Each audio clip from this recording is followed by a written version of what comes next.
Cowboy G Men, hard-riding, fast-shooting government secret service men of the Old West, working undercover on dangerous special assignments, courageous, resourceful fighters for law and order. The Cowboy G Men in Gypsy Traders, starring Russell Hayden as Pat Gallagher and Jackie Coogan as Stoney Crockett. In the fall of 1888, a band of gypsies made camp in the northern hills of the Great Montana Territory. As a rule, gypsies don't remain long in one spot, but this band had been in this location for more than a year. And here was the reason: copper, material for their craftsmanship. And there were other minerals. The band had staked out claims all over the region. Most people in the area thought this was all right. But in the town of Bender, close to the mineral strike, there were those who felt the claims should be taken away from the gypsies.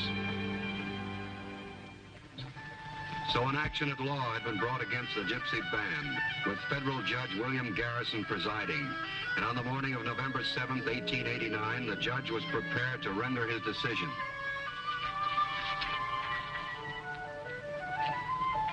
Mr. Boyd. Be right there, Your Honor. You've got nothing to worry about. You or your people. Everything's going to be fine. I'm sure of it, Mr. Boyd. Thank you. Pardon me a minute, will you, please? Yes, Judge, what is it? Mr. Boyd, this case never should have come to court in the first place. The defendants may be gypsies, but most of them were born in this country. They're American citizens, and they have every right to those mineral claims. I'm sure you're right. Then you might have done a better job in representing them. In my opinion, you've let your clients down badly. I don't know what your motives are, Mr. Boyd, but I consider your work to have been very poor procedure. Fortunately, however, there are federal laws that protect such people.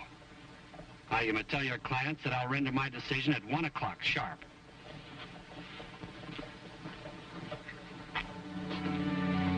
Is something the matter, Mr. Boyd? No, nothing at all. The judge wants us back at 1 o'clock. I'll see you then. Bye. Bye.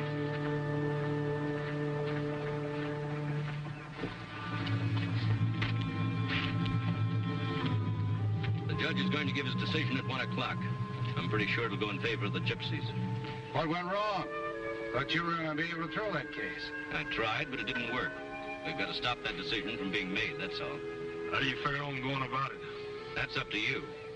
At midnight tonight, his territory becomes a state. After that, the judge won't have the power to make those decisions.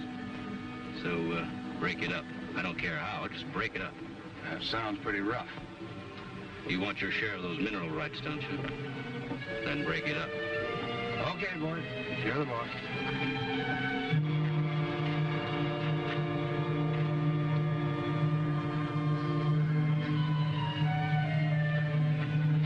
What's the meaning of all this? Sorry, Judge, you can't hold court at this place anymore. Oh, you're wrong about that, Marshal. I have until midnight tonight. You got your dates mixed in the links, Judge. My calendar says that you was through at midnight last night. Why, this is out-and-out subterfuge. You're just trying to stop me from holding court, that's all. That's right, Judge. And you might as well forget it. I've been expecting something like that.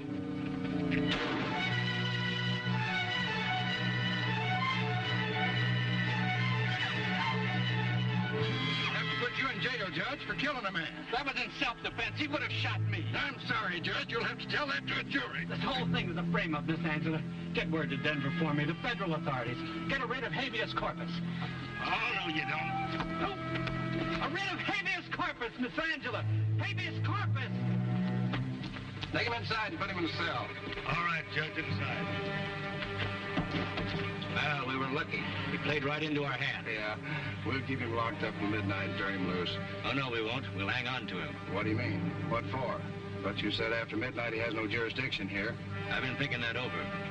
We kept him from announcing his decision before the deadline, but if we turn him loose, he could claim we forced him to do so. He could make it stick. What do we do with him? Keep him locked up. We'll get a jury together, try him for murder, convict him, and hang him. We'll never get away with it? Oh, yes, we will. It'll all seem perfectly legal. But isn't there some way somebody can get him out of jail? He told that girl to get some kind of a writ or something. A federal writ of habeas corpus? Yes, but you'll never get that word to Denver. Not a chance of it.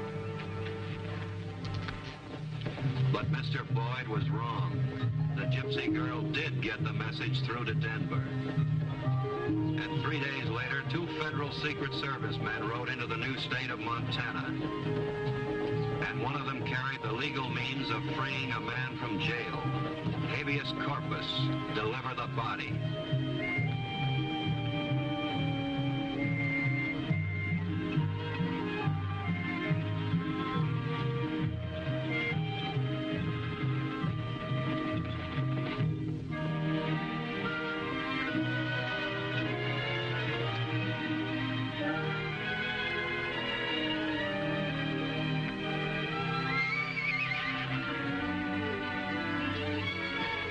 We're looking for an Angelus Monroe. I'm Angela Monroe. How do you do? My name's Pat Gallagher. This is my partner, Stoney Crockett. How you doing, man? We're government agents. I'm very happy to see both of you. This is Mr. Boyd, my attorney. How do you do? Well, Angela, I have to get back to town. I have some business to take care of. See you later. Good day.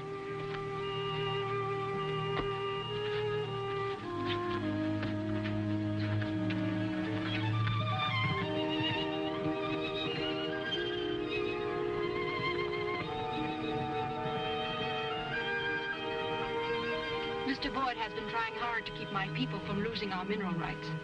Your people are gypsies, aren't they? Yes, they are. You don't usually find gypsies this far west.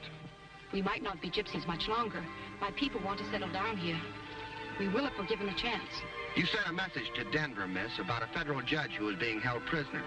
That's right. Did you bring the writ with you? Yeah, we brought the writ. Who's holding this judge? The town marshal of Bender. What are they holding him for? Murder.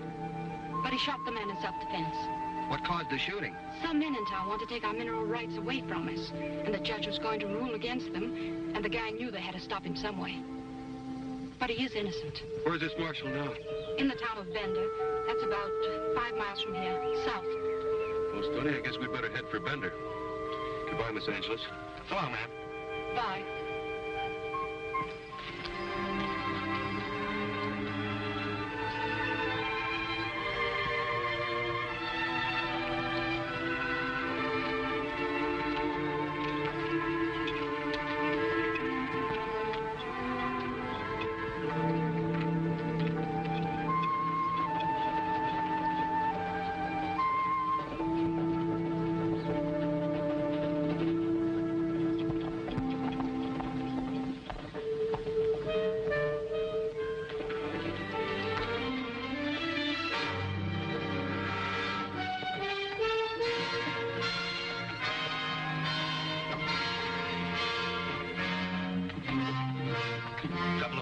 Riding in. They've got a writ. They're going to try and take the judge. I thought you said they couldn't get a writ. Never mind that. Go get the judge. Bring him out the back way and take him here to the saloon. All right.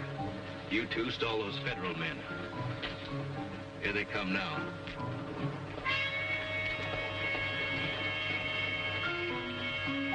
Get to it.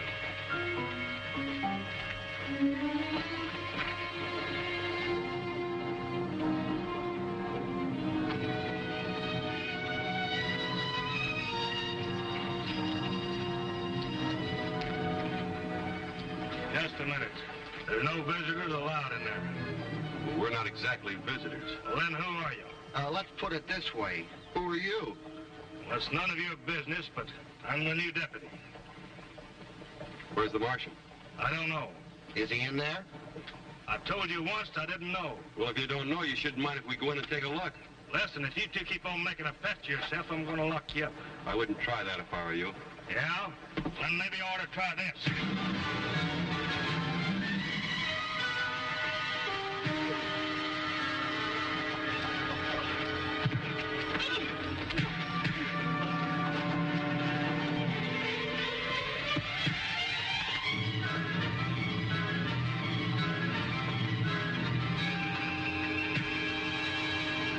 All right, take it easy. Stoney, take a look inside that jail.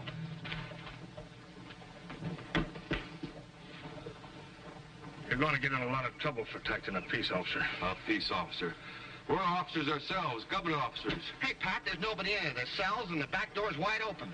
I think this whole thing was started just to stall for time. What'd they do with Judge Garrison? I don't know what you're talking about. Where's the marshal? Come on, start talking before I really get rough. Well, you might take a look for him over in the saloon. That's better.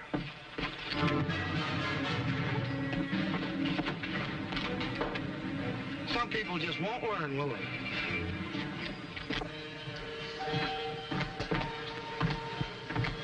I got him tied up back there. We ought to get them federal men out of town somehow. Stop worrying. We'll get him out of town, all right. What are you doing with the coat? Belongs to the judge. Grabbed it up when we left the jail. Put it back at the bar. I might have use for it.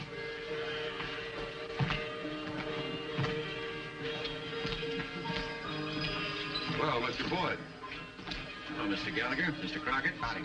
Have a drink. No, thanks. We never use it. We're looking for the town marshal. Well, he's right over there. Looking for me? Yes. We're government agents. We got a writ for you. Writ? What kind of a writ? Habeas corpus. It commands that you deliver to us the person of one William Frederick Garrison. Garrison. Who do I know by the name of Garrison? Quit your stalling, Marshal. He's a circuit judge for this district, and you know it. Yeah, you better turn him over to us, Marshal. Well, I haven't the slightest idea where he is. If you can find him, I'll be glad to turn him over to you. Thanks. Come on, Stoney.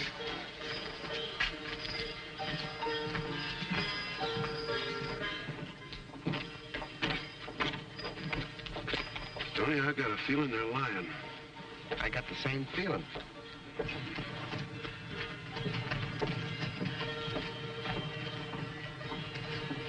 What's the matter? I don't know, Pat, but ever since I came into this town, I just itch all over. Yeah, I think maybe we'd better split up. I'll go over to the courthouse and see if they made out a deposition. All right, now I'll go over to the post office and ask a few intelligent questions. All right. See you. They're going to keep looking. They're going to look real hard. Now, we got to get them out of town somehow. Find Gomez and that other fellow for me. I told you to stop worrying. I'll get him out of town.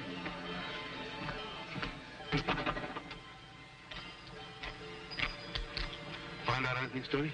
Not a thing. Hey, look at that fancy Dan cowboy down there in a frock coat. Out. That could be the judge. Come on.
Angela, those federal men have turned against us. They've sold out to the other side. Federal men? But I sent for them. What do you mean, Mr. Boyd? The marshal talked to him. He offered them a share of the mineral rights. Now they're after me. He figured with me out of the way, they won't have any more trouble. All through this thing, my people have been on the side of the law. But if they try to hurt you, we'll fight.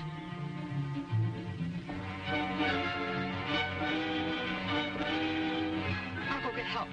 I'm not going to let them take you.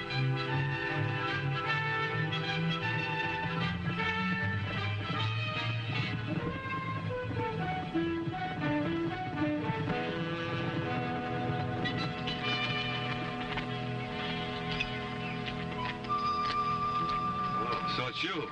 That's right. Who'd you expect? You in the habit of wearing a frock coat, Mr. Boyd? What do you mean by that? Well, you know what I mean by that. I don't think a frock coat looks good on an attorney. That's more what a judge would wear.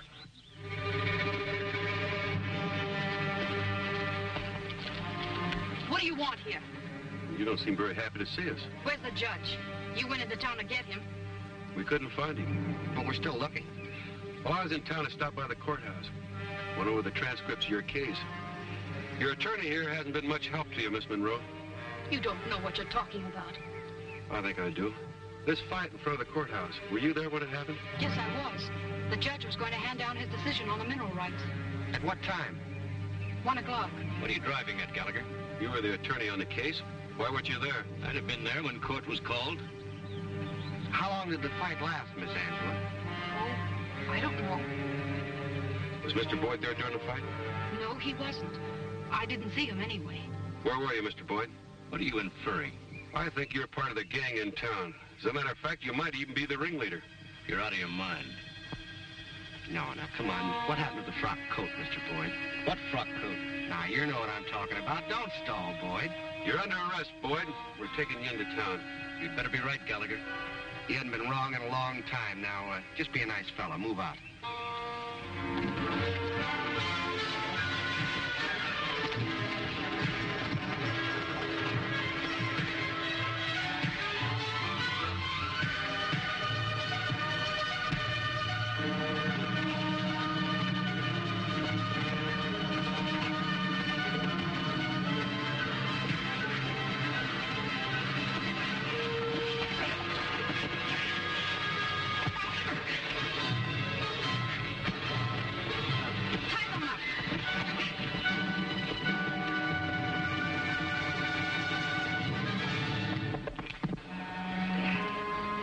So she's on our side, eh?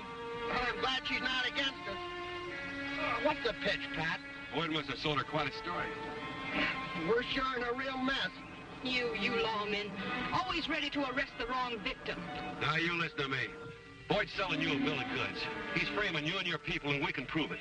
You thought you could cheat my people, you and the rest of them. Well, you're wrong. Our men are riding into town right now, and they're going to bring back Judge Garrison if they have to fight to do it. What about Boyd? He ride in with them, too? Mr. Boyd rode on ahead to be our advisor against you and your partner. How much of a fool can you be? Boyd set up an ambush for your men. They don't have a chance. You don't have a chance. You see. The camp's clear. You got the knife? Yeah. My boot. The top one. Get it? Yeah.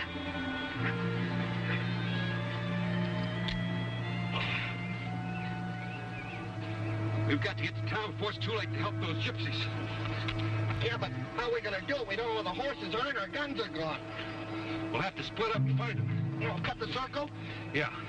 Look, you take the south end of camp. Yeah? I'll take the north end up near the rocks. The first one that finds the horses. Give the whistle. Right. Good luck.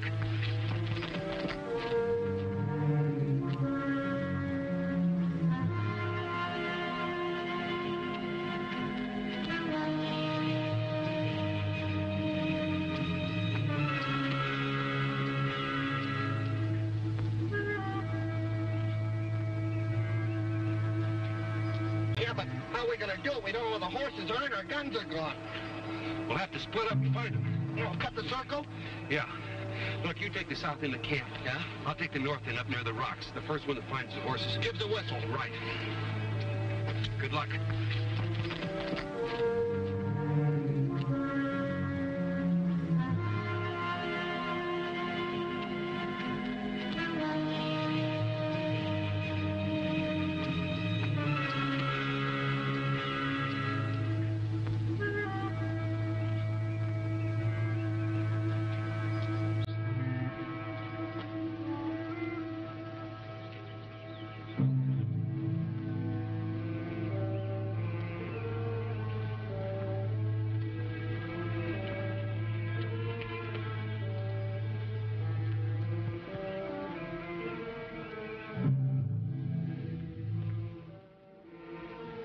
Wait a minute. I want to show you something. I've been trying to tell you about this for some time. This proves that Boyd's behind all your people's troubles. How does it prove it? He wore this coat into camp, then hid it behind that rock to keep you from seeing him wearing it. Look at that. Read it. Property of William F. Garrison. Yes, Judge Garrison. This is his coat. Now, do you still think Boyd's innocent? I was wrong. Terribly wrong. I've got to stop my men. They're miles ahead by now. I have to, Pat. I just have to. But how? We can go through the marshes. Do you know the way? Yes. Good. Now, my partner and I'll have to have our horses and our guns. Of course, come with me.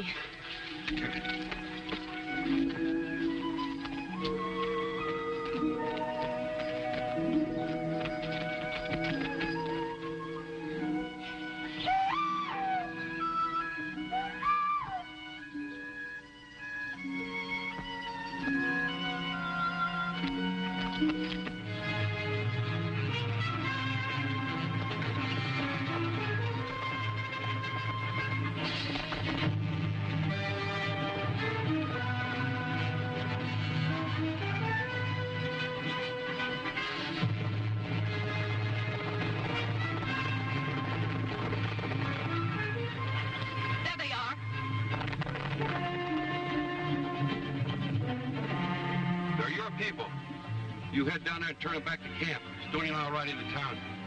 Alone? Yeah, getting the judge is our business. We'll take care of it.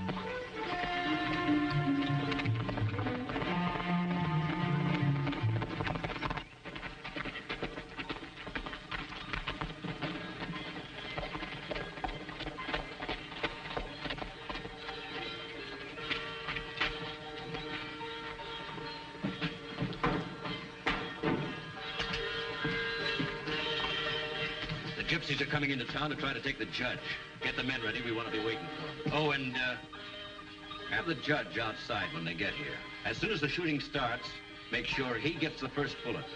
That way, we can blame it on those federal men. Well, that's a good idea. That'll save us the trouble of rigging a trial.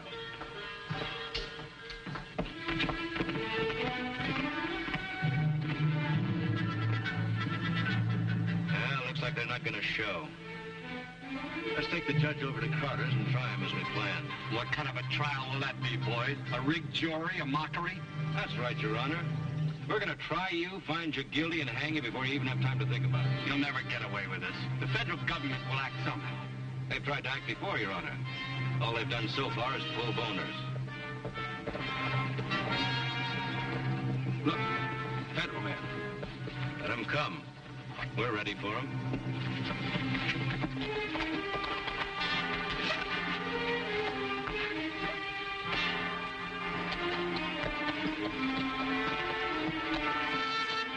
Now they're getting started.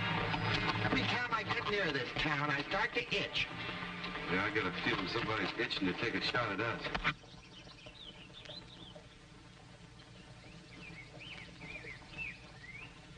Come on.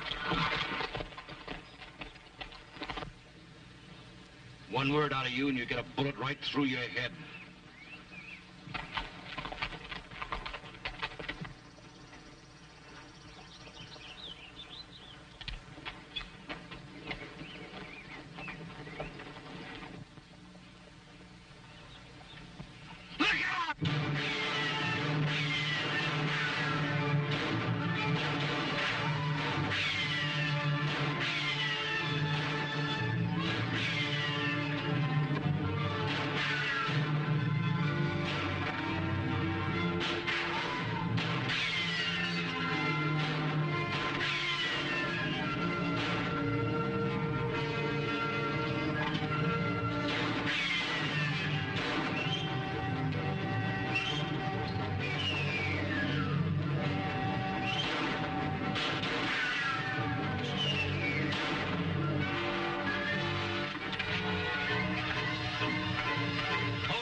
Where's the keys to the handcuffs?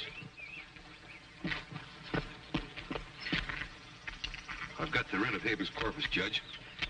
From now on, you're a free man. You won't be free, Boyd, for about 20 years. I'll personally see to that. Mr. Gallagher, you've saved the judge. Yes, we've saved the judge. I want to tell you, Judge, that we're sorry that we were so late. Personally, I feel you couldn't have gotten here at a better time. You can tell your people that I've made my decision in their favor. and I'll see to it that it stands up. Here, Judge, you may need these. All right, come on. Oh, that's wonderful. By the way, you're both invited to our celebration. Well, thank you very much. Gee, I hope there's a lot of food. But we've got another assignment. Oh, gee. Goodbye, Angel. Goodbye, and thank you. Goodbye, Miss.